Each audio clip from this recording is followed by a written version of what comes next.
Hi everyone, my name is Rishad. Today is the 25th of August 2025 and I'll be going over my weekly prediction for SPY. As usual, I'll be going over the monthly, weekly, and finally the daily charts, and then I'll switch over to the Excel sheet where we'll review last week's prediction and go over this one in more detail.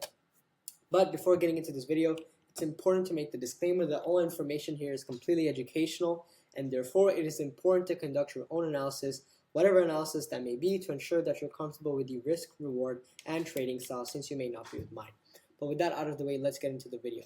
So monthly charts, we can see long-term uptrend. S&P 500 has been on one.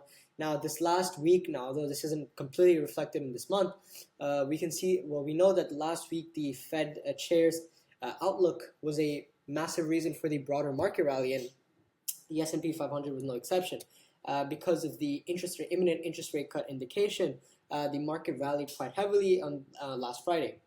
So definitely we'll see that benefit in the weekly charts. But yeah, broadly monthly charts are good. MACD is positive. RSI is good as well. So again, very bullish indications coming from the monthly charts. No sort of sign of slowing down yet. And similarly, if you look at the weekly charts, we had this sort of a very strong throwback here and then a strong reversal back upwards, pull back to the trend, so to speak.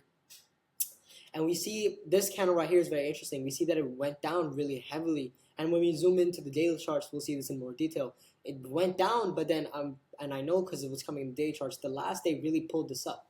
And what's important is to take that with a grain of salt, because we know that the majority of this pull happened on the last day. So we do need to take that again, like I said, with a grain of salt and wait for the market to show which direction it's going. If it's just a one-day reversal, then it's not a strong signal. So we do need some confirmation.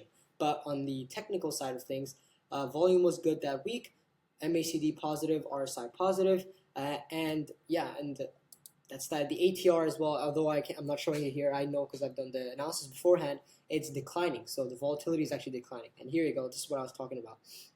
We see the market was declining and then it was pretty much just entirely pulled up in this last day. So then again, that's not really enough of a signal to warrant an entire buy signal. So we do need some confirmation from the market and for it to tell us where it's trying to go. And that's what we're going to do. We'll wait, right?